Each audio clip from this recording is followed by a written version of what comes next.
molecules will be present on the support material, and also that will be present on the enzyme molecule. Okay, so in activation method, the first method is cyanogen bromide activation.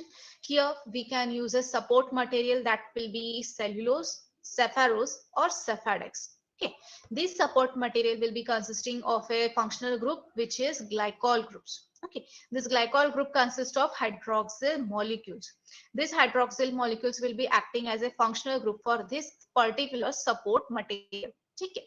आता ह्या hydroxyl ग्रुपला आपण जे activate करणार आहोत, तर activation साठी आपण इथे वापरणार आहोत cyanogen bromide. Okay, so here is the activation step.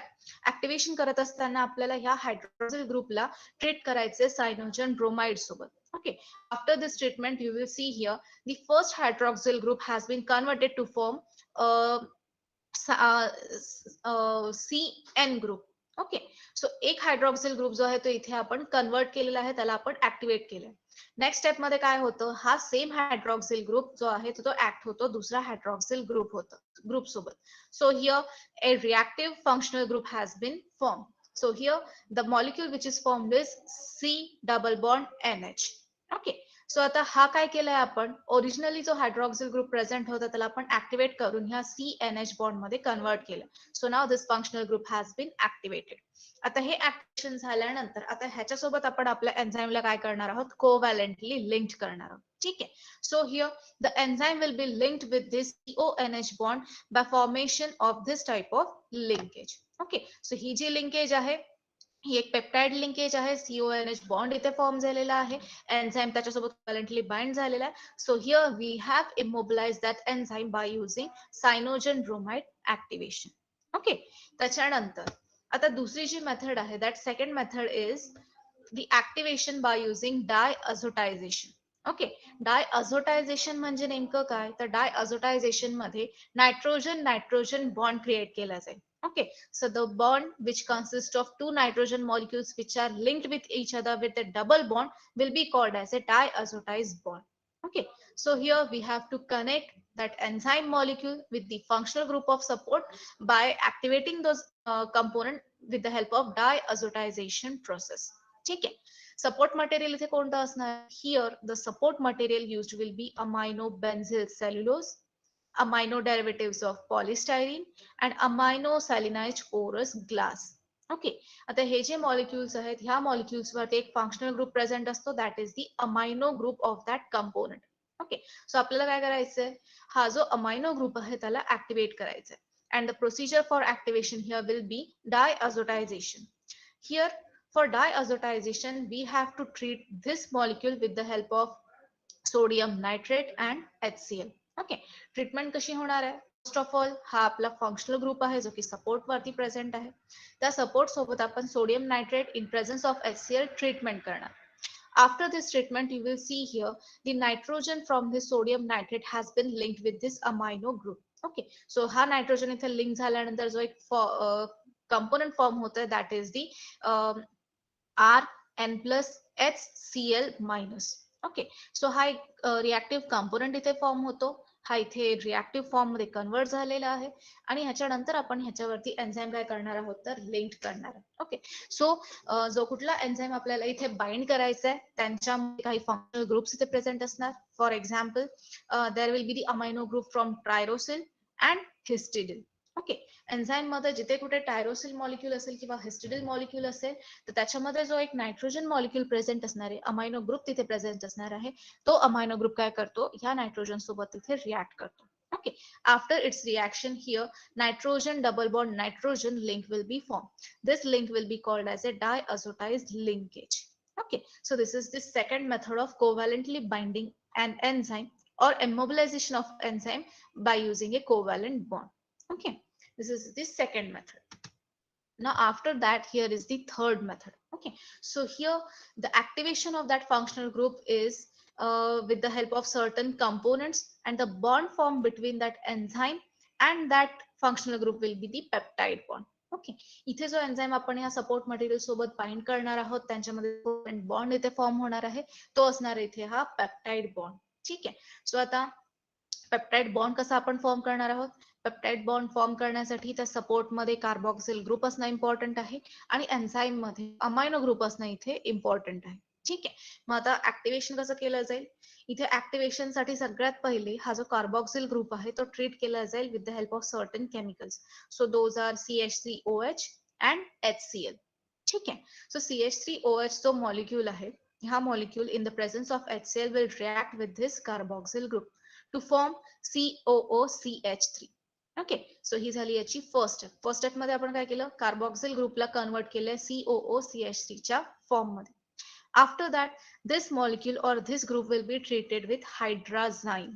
Okay, so with the help of hydrazine, here the CH3O group is removed and their NH bond will be formed. Okay, so हायड्राझाईनच्या treatment नंतर तुम्ही पाहतायत की COOCH3 molecule जो आहे तो convert होतो CONH2 bond मध्ये. ठीक आहे, सो आता आपण काय केलंय? नेक्स्ट स्टेप कॅरी आउट केली. आता ही नेक्स्ट स्टेप कॅरी आउट केल्यानंतर पुन्हा ह्या मॉलिक्यूलला ट्रीट करायचंय with sodium nitrate and HCl molecule. Okay, so with the help of sodium nitrate in presence of HCl, this whole bond is converted to form a CON double bond N plus triple bond N molecule. Okay, so हा एक active form मध्ये convert झालेला आहे. So after this activation here, this enzyme can be bind with this active group. Okay, so इथे enzyme जो आहे त्याच्यामध्ये जो की एक मॉलिक्यूल प्रेझेंट असणार आहे, for example functional group that is the amino group that will react with this whole molecule to get converted to form a peptide bond. Okay, so इथे एन्झाईम आणि हा जो एक ऍक्टिव्ह ग्रुप इथे present होता, functional group इथे present होता, त्यांचं एकमेकांसोबत बाइंडिंग झाल्यानंतर जो बॉन्ड इथे फॉर्म होतोय that is the CONH bond. Okay, so इथे काय झालंय? Enzyme support सोबत bind झाले with the help of a covalent bond, that is the peptide bond. Okay, this is the third method of covalent binding.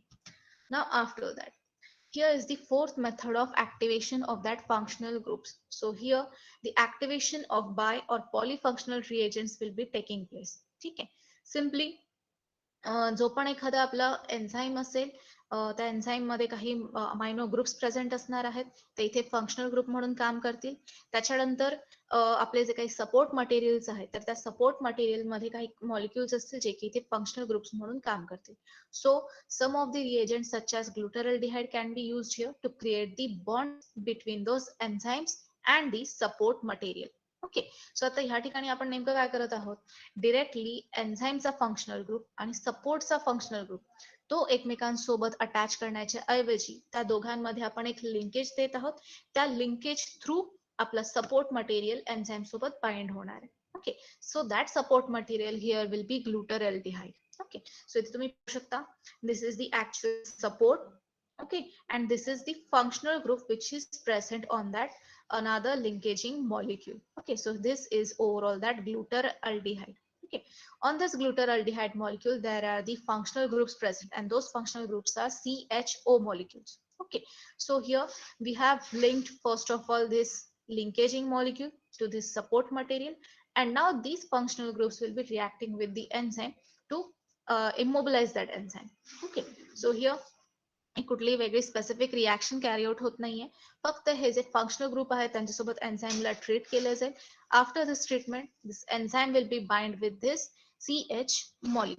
OH molecule, and the binding here will be with the help of covalent binding. Okay, this is the fourth method of covalently binding any kind of enzyme with the support material. Okay, so हे जे आपण आतापर्यंत study केले हे होते 4 methods for the covalently binding of any enzyme. ठीक आहे, हे 4 मेथड्स झाल्यानंतर नेक्स्ट मेथड जे आपण इथे स्टडी करणार आहोत that method will be entrapment method or cross linking method. Okay, आतापर्यंत आपण जे इथे स्टडी केलं आहे त्यामध्ये कोणाला काही क्वेरीज आहेत का? Is there any queries in this methods? No ma'am. सगळ्यांना लक्षात आलंय?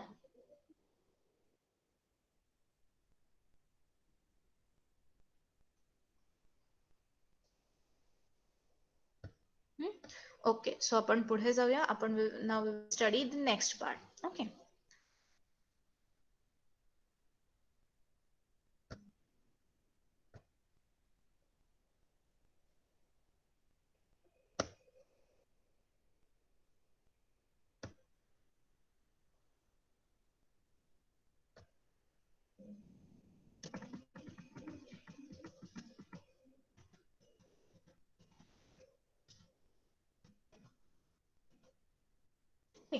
सो आता कोव्हॅलंट बॉन्डिंग आपण इथे स्टडी करून झालेलो आहोत. त्याचा आपण आता त्याचे ऍडव्हान्टेजेस आणि डिसएडव्हान्टेजेस काय आहेत ते पाहूया. Okay, so first of all we will see the advantages of this covalent binding. ठीक आहे, so the first advantage is it forms strong linkage of that enzyme with the support material. Okay, जसं की आपण आधी study केलं, आपण adsorption procedure पाहिली. Adsorption मध्ये एन्झाइम डायरेक्टली जाऊन सपोर्ट वरती बाइंड होत होता, but that binding was with the help of weak linkages or weak bondings. Okay, इथे आपण जो एन्झाइम इथे लिंक करत आहोत तर ते लिंकेज असणार आहे अगदी strong linkage. Here the enzyme will be bind with the help of covalent bindings. ठीक आहे, सो हे असल्यामुळे एन्झाइम आणि सपोर्ट मध्ये एक स्ट्रॉंग लिंकेज राहतं. हा एन्झाइम जो आहे इथे सपोर्टला इझिली इथे रिलीज करू शकत नाही किंवा सोडून जाऊ नाही शकणार. Okay, so this is the first advantage. Next advantage is that there will be no leakage or desorption problem. Okay, जे की आपण ऍडझॉर्प्शन मध्ये स्टडी केलं की ऍडझॉर्प्शन प्रोसिजर मध्ये आपण डायरेक्टली एन्झाइम वीक लिंकेजेसनी सपोर्ट सोबत बाइंड करत होतो. ठीक आहे, बट ते होत असताना फॉर एक्झाम्पल जर का एन्झाइमचे रिॲक्शन जर का सबस्ट्रेट सोबत खूप जास्त वाढून गेले तर काय प्रॉब्लेम होऊ शकतो इथे. एन्झाइम त्या सपोर्टला सोडून रिलीज होऊ जाऊ शकतो, तिथनं तो लीक होऊ शकतो किंवा डिसॉर्ब होऊ शकतो. Okay, but if we are binding that enzyme covalently with the support, there will be no problem of any kind of linkage or desorption. Okay, so इथे कुठे एन्झाइम आपला लॉस होण्याचे जे काही चान्सेस यूज झाले. Okay, third advantage is that it is comparatively simple method. Okay, so again here काही minimum steps ज्या आहेत आपल्याला रिॲक्शन्सच्या कॅरी आउट करायचे आहेत. फक्त आपल्याला जे काही आहे फंक्शनल ग्रुप्स जे आहेत तर त्यांना ऍक्टिव्हेट करायचे. And after that activation here enzyme gets covalently bind with that support. So additional दुसरे काही मेथड्स आपल्याला करायची गरज नाही. अगदी सिम्पल एक दोन स्टेप्स इथे तुम्ही कॅरी आउट करा, एन्झाइम आपल्या सपोर्ट सोबत कोव्हॅलंटली बाइंड होऊन जाईल. ठीक आहे, त्यानंतर पुढचं जे ऍडव्हान्टेज आहे that is a variety of support material with different functional groups are available here. Okay, म्हणजे आता इथे काही प्रॉब्लेमॅटिक कंडिशन्स एखाद्या वेळेस येऊ शकते. फॉर एक्झाम्पल आपल्याकडे जर सपोर्ट मटेरियल प्रेझेंट आहे, तर सपोर्ट मटेरियल वरती number of functional groups present आहेत, तर अशा वेळेला आपले चान्सेस काय होतात तर इन्क्रीज होऊन जातात. कशाचे chances, number of enzymes. Okay, number of enzymes मध्ये नंबर ऑफ फंक्शनल ग्रुप्स इथे प्रेझेंट आहे. मग एखाद्या एन्झाइम मध्ये एखादा फंक्शनल ग्रुप असेल, दुसऱ्या एन्झाइम मध्ये दुसरा एखादा फंक्शनल ग्रुप असेल, तर एकच सपोर्ट मटेरियल वापरून आपण काय करू शकतो, नंबर ऑफ एन्झाइम्स त्या सपोर्ट मटेरियल सोबत इथे बाइंड करू शकतो. ओके, एकत्र बाइंड नाही करायची आहे. एक सपोर्ट मटेरियल तुम्ही घेतलाय, एक रिॲक्शन तुम्हाला कॅरी आउट करायची आहे, त्यावेळेला एक पर्टिक्युलर एन्झाइम तुम्ही इथे बाइंड करू शकता. ठीक आहे, same support material can be used by using different functional group for different enzymes. Okay, so repeatedly एक सपोर्ट मटेरियल जो आहे तो आपण तिथे रिपीटेडली यूज करू शकतो by binding it with covalently with another type of enzymes. Okay, after that next advantage is that it has wide applicability. Okay, wide applicability बरोबर आहे, कारण की एक तर इथे एन्झाइमला आपण सपोर्ट सोबत कोव्हॅलंटली बाइंड केलंय, इथे एन्झाइम लीक होण्याचे किंवा डिसऑप्शन होण्याचे चान्सेस आपण कम्प्लिटली रिड्यूस केलेले आहेत. ठीक आहे, एकाच सपोर्ट मटेरियलला आपण रिपीटेडली यूज करू शकतो. And because of these reasons this method has wide applicability. Okay, बऱ्याचशा ठिकाणी आपण हे मेथड वापरून काय करू शकतो तर इमोबिलायझेशन करून या एन्झाइमला आपण इथे वापरू शकतो. ठीक आहे, so these are the certain advantages of this immobilization technique. Now after that there are certain disadvantages. Okay, आपण ऍडव्हान्टेजेस जे पाहतो तर ते अगदी पॉझिटिव्ह पॉइंट्स म्हणून इथे काम करतात, पण त्याच्या सोबतच काही निगेटिव्ह पॉइंट्स पण आहेत जे की इथे येथे डिसएडव्हान्टेज म्हणून काम करतील. Okay, so what are the disadvantages here. First of all, the first disadvantage is that chemical modification of enzyme may lead to functional conformation loss. Okay, आपण प्रोसिजर मध्ये पाहिजे की एन्झाइमला आपण बाइंड करत आहोत covalently with that support material. Okay, काही वेळेला काय होऊ शकतं की आपण सुरुवातीला काय करतोय त्या फंक्शनल ग्रुप्सला इथे ऍक्टिव्हेट करतोय. After the activation of that functional groups enzyme will bind there with covalent bonds. Okay, त्याच्या वेळेस काय होऊ शकतं, ज्या वेळेला एन्झाइम सपोर्ट सोबत जाऊन बाइंड होतोय, कोव्हॅलंट लिंकेज तिथे फॉर्म होतो, तर मे बी कधी कधी काय होऊ शकतं की बाइंड बॉन्ड फॉर्म होत असताना एन्झाइमचं जे कन्फर्मेशनल स्ट्रक्चर आहे त्याचं फंक्शनल कॉन्फिगरेशन जे आहे तर ते तिथे चेंज होऊ शकतं. ओके, आपल्याला माहिती की एखाद्या एन्झाइमला जर का इथे फंक्शनल कन्फर्मेशन असतं, फंक्शनल कॉन्फिगरेशन असतं. ओके, पण हे फंक्शनल कॉन्फिगरेशन जर का इथे बाइंडिंग होत असताना लॉस झालं, कन्फर्मेशन जर का चेंज झालं, तर काय होऊ शकतं, एन्झाईम तिथे फंक्शनली जो काही ऍक्टिव्हिटी आतापर्यंत दाखवत होता ती फंक्शनल कन्फर्मेशन त्याची तिथे लॉस होऊ शकते. याच्या पुढे तो त्याची ऍक्टिव्हिटी दाखवणं मे बी बंद करू शकतो. ओके, काळजी अशी घ्यावी लागेल की जे पण फंक्शनल ग्रुप्स आपण एन्झाईम मध्ये इथे वापरत आहोत तर ते कसे असले पाहिजे, कॉन्फिगरेशनला अगदी धक्का न लागू देता ते त्या सपोर्ट सोबत तिथे बाइंड झाले पाहिजे. ओके, जर नाही झालं तर हा एक त्याचा मेजर डिसएडव्हान्टेज म्हणून तिथे या बॉन्डिंगचं काम करू शकेल. ठीक आहे. नाव आफ्टर दॅट,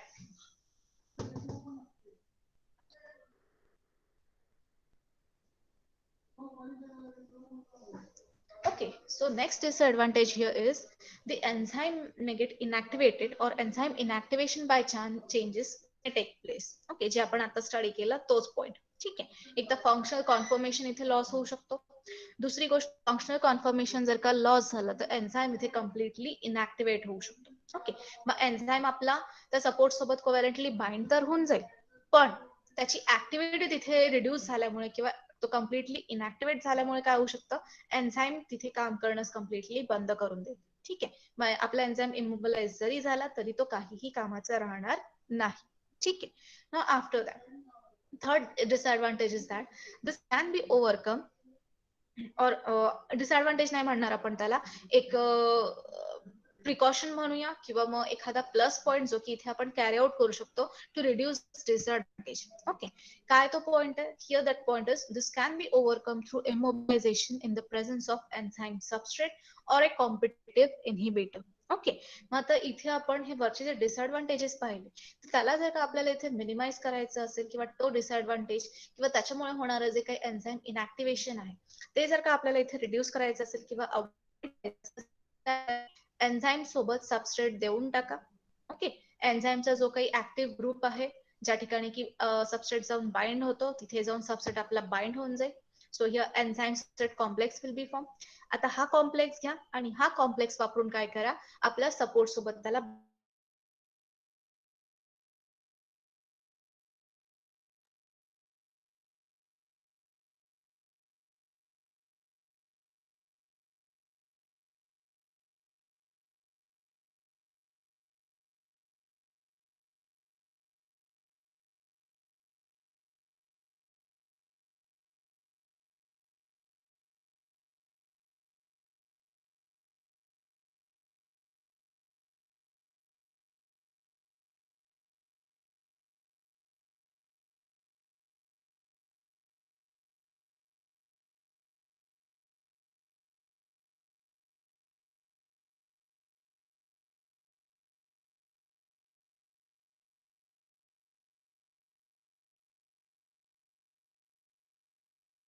मैम आपकी आवाज़ नहीं आ रही है. हाँ मॅम, काहीच आवाज येत नाही.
हॅलो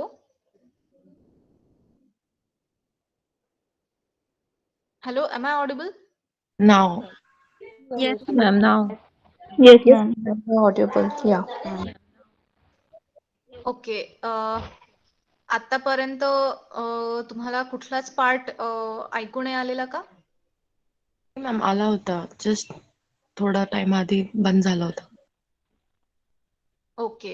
कोणत्या पार्ट पर्यंत तुम्हाला लक्षात आलंय?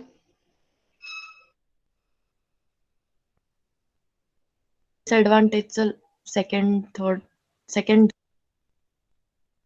ओके. ऍडव्हान्टेजेस आपण स्टडी केले तिथपर्यंत तुम्हाला आवाज ऐकू आला. Okay, am I correct? Okay. Yes, ma'am. Sorry for the disturbance. We will start all along. ठीक आहे.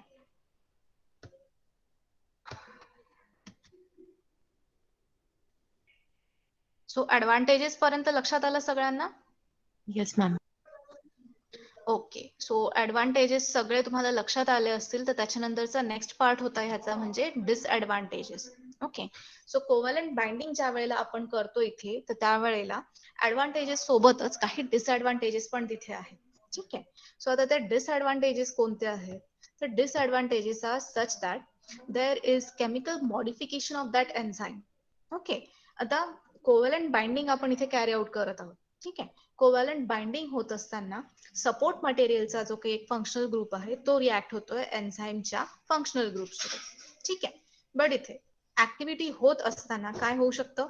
ऍक्टिव्हिटी होत असताना एन्झाईमचा जो की एक फंक्शनल ग्रुप आहे तो फंक्शनल ग्रुप जाऊन काय होऊ शकतो? ऍक्टिव्ह साईट मधला पर्टिक्युलरली फंक्शनल ग्रुप जाऊन बाइंड होऊ शकतो आपल्या सपोर्ट मटेरियलच्या फंक्शनल ग्रुप सोबत. ठीक आहे. मग आता इथे काय होईल? सपोज करा एखादा एन्झाईम आहे, त्याची ऍक्टिव्ह साईट आहे जी की सबसेट सोबत बाइंड होती. ठीक आहे.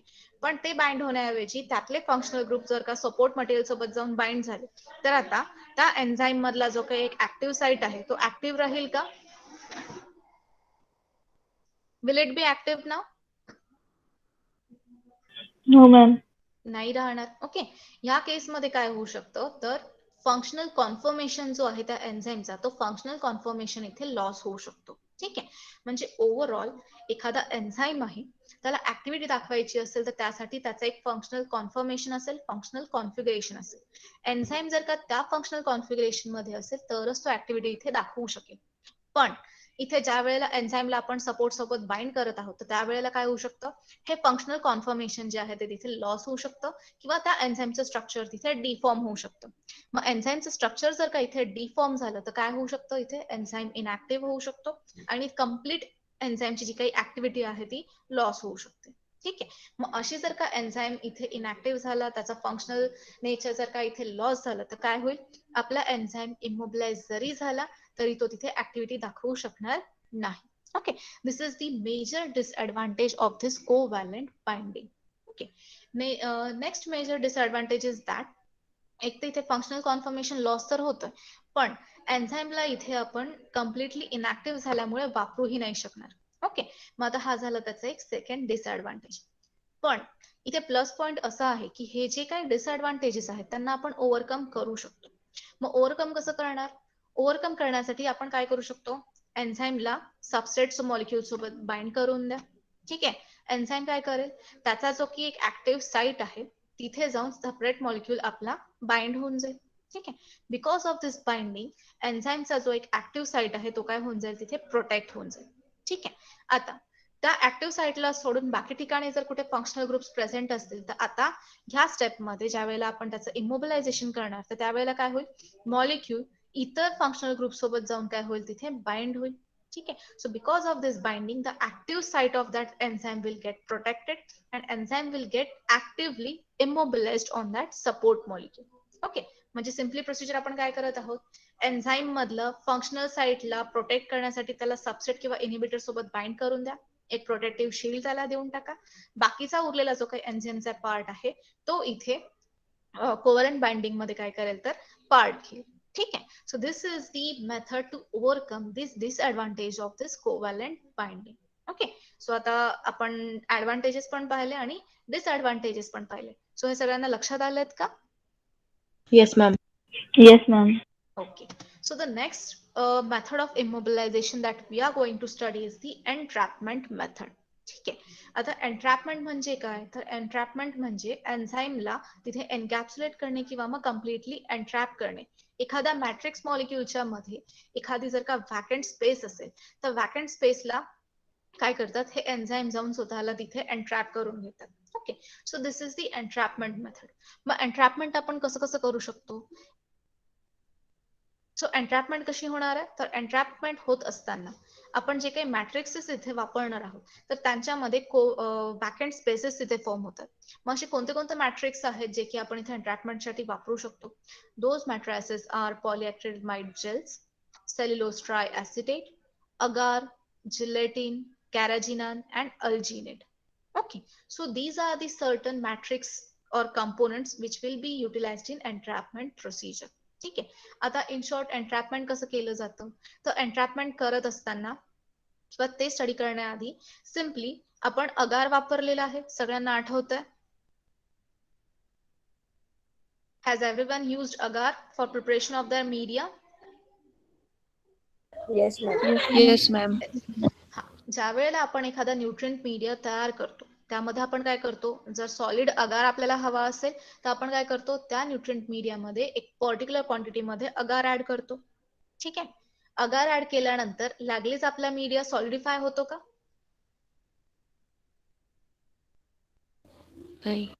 नाही होत. काय करतो मग आपण त्याला, सेटल होऊ देतो. काय करू देतो, सेटल होऊ देतो त्याला. सेटल होऊ देतो. आपण ऑटोक्लेव्हची प्रोसिजर वगैरे नाही करत का. हीट अप्लाय करते मॅम. येस. हीट अप्लाय करतो. ओके, सो आता इथे काय होतंय, ज्या वेळेला आपण वॉटरमध्ये अगारचे पावडर ऍड करतो तो डायरेक्टली जाऊन तिथे सेटल होऊन जातो. ठीक आहे. त्याला तुम्ही कितीही वेळ तसं ठेवा, अगार तिथे त्या मीडियाला सॉलिडिफाय करणार नाही. सॉलिडिफाय जर होऊ द्यायचं असेल तर आपल्याला काय करावं लागतं, त्या मीडियाला हीट करावं लागतं. एका पर्टिक्युलर टेम्परेचर वरती नेऊन त्या मीडियाला आपण काय करतो, हीट करतो, नाहीतर मग सिम्पली ऑटोक्लेव्ह करतो. ठीक आहे. Because of this autoclave procedure what happens here, अगारचे जे काही मॉलिक्युल्स आहेत जे की आतापर्यंत सेपरेट होते त्यातले फंक्शनल ग्रुप्स तिथे ऍक्टिव्हेट होऊन जातात. ठीक आहे. Because of the activation of those functional groups it may then bind with each other by a covalent linkage or a non covalent bond. Okay, मग ज्या वेळेला आपला अगार हीट करून झालेला असतो त्याला आपण स्टेबल कंडिशन मध्ये नंतर थंड व्हायला ठेवतो, तर त्यावेळेला काय होतात, ते फंक्शनल ग्रुप्स एकमेकांसोबत कोव्हॅलंट किंवा नॉन कोव्हॅलंट बॉन्ड्सनी तिथे एकमेकांसोबत इंटरॅक्ट करतात. And because of that interaction, you will see here after certain period of time when that agar gets cooled down, it gets solidified. Okay, so इथे काय झालंय, अगार मॉलिक्युल्सला आपण घेतलंय, त्याला हीट केलं आणि त्याला तिथे सॉलिडिफाय केलं. सॉलिडिफाय होत असताना त्यांच्या मध्ये मध्ये जी आहे तर तिथे काही वॅकंट स्पेसेस तिथे राहून जातात. ठीक आहे. Those vacant spaces can be used here for the entrapment of these enzymes. मग आता एन्ट्रॅपमेंट कशी करणार आपण, सिम्पल वॉटरमध्ये एका पर्टिक्युलर कॉन्सन्ट्रेशन मध्ये अगार ऍड करणार, त्याला हीट करणार. After heating procedure you will see a confluent or a homogeneous mixture of that agar solution. Okay, in that agar solution ज्या वेळेला तो एक पर्टिक्युलर टेम्परेचर पर्यंत कूल डाऊन होतो पण अजूनही तो मोल्टन कंडिशन मध्ये आहे, त्यामध्ये आपण ऍड करणार आपलं enzyme solution. Okay, so here that solution will be consisting of pure form of that enzyme. This solution will be added with that agar solution which is now cooled down. Okay, cool down झाल्यानंतर ज्या वेळेला तो आता सॉलिडिफाय व्हायला start होईल, तर solidification होत असताना त्या अगारमध्ये जिथे जिथे कुठे वॅकंट स्पेसेस प्रेझेंट आहेत there this enzymes will get entrapped. त्या वॅकंट स्पेसला फिलअप करण्याचं काम ह्या एन्झाइम्सचं असेल. ठीक आहे. सो एन्झाइम तिथे त्या एरियाला फिलअप करून देईल, त्या वॅकंट स्पेसेस मध्ये जाऊन स्वतःला एन्ट्रॅप करून घेईल आणि ज्या वेळेला अगार इथे कम्प्लिटली सॉलिडिफाय झालेला असेल त्यावेळेला काय होऊन जाईल, एन्झाइम तिथे जाऊन इमोबिलाइज होऊन जाईल. Okay, so this is the overall procedure of that entrapment. So इथे काय झालंय, मॅट्रिक्स ज्यांनी की इन बिटवीन इंटरलिंकेजेस फॉर्म केलेले होते त्यांच्यामध्ये एन्झाइमनी काय केले, स्वतःला एन्ट्रॅप केलेलं आहे. Okay, this same method can be utilized by using different matrices. For example, here we can use gelatin, carrageenan and alginate. Okay, म्हणजे असे सगळेच मॅट्रिक्स मटेरियल ज्यांना की हीट केल्यानंतर ते तिथे सॉलिडिफाय होत आहेत, असे मॅट्रायसेस वापरून आपण काय करू शकतो, एन्ट्रॅपमेंट तिथे कॅरी आउट करू शकतो. ओके, लक्षात आली आहे सगळ्यांना entrapment procedure. Is this method clear to you all? Yes ma'am. Yes, ma'am. Okay. Ma'am, slide is not visible. Okay, just a minute.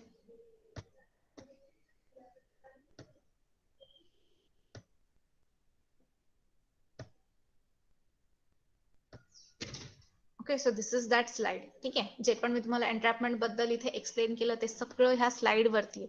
So एन्ट्रॅपमेंट होत असताना हे सपोर्ट मॅट्रायसेस इथे आपण वापरतो आहे. ठीक आहे, जे की मी तुम्हाला आतापर्यंत सांगितले ते म्हणजे पॉलिएक्रिलमाइड जेल्स आहेत, सेल्युलोज ट्रायसिटेट आहे, अगार आहे, जिलेटिन आहे, कॅराजिनान आहे आणि अल्जिनेट आहे. Okay, so these are the support matrices.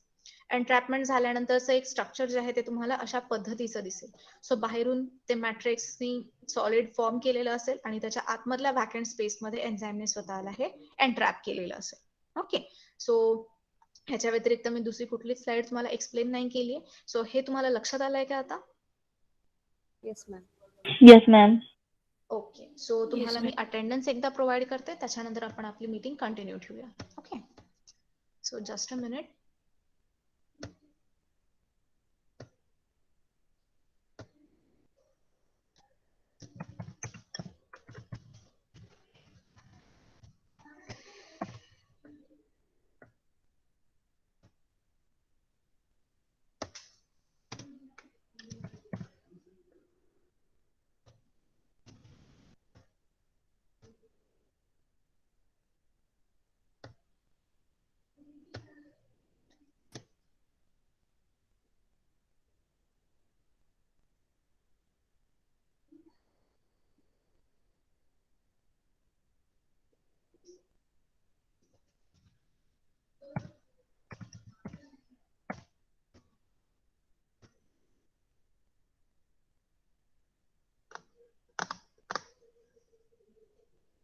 Has everyone got the attendance?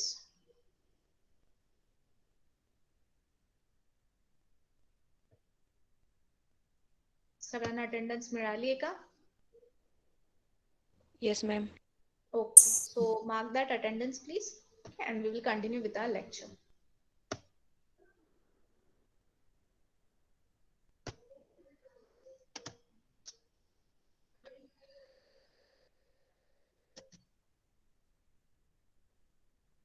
Okay, आपण एक काम करूया, तुमच्या लेक्चरचा ऑलमोस्ट वेळ इथे संपत आलेला आहे, तर तुमची अटेंडन्स जी आहे ती मार्क करा and after that we will continue our lecture in next part. Okay,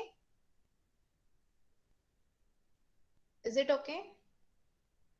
Yes, ma'am. Yes, ma'am. Okay, so we can Yes, end ma'am. the meeting after marking your attendance.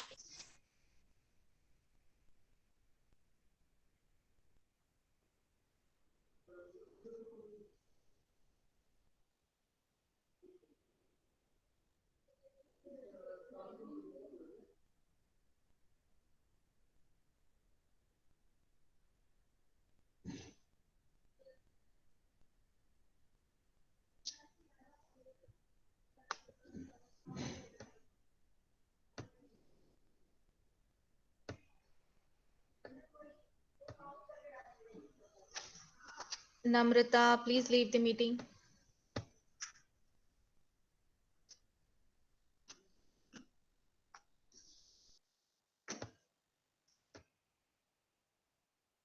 Yes, please.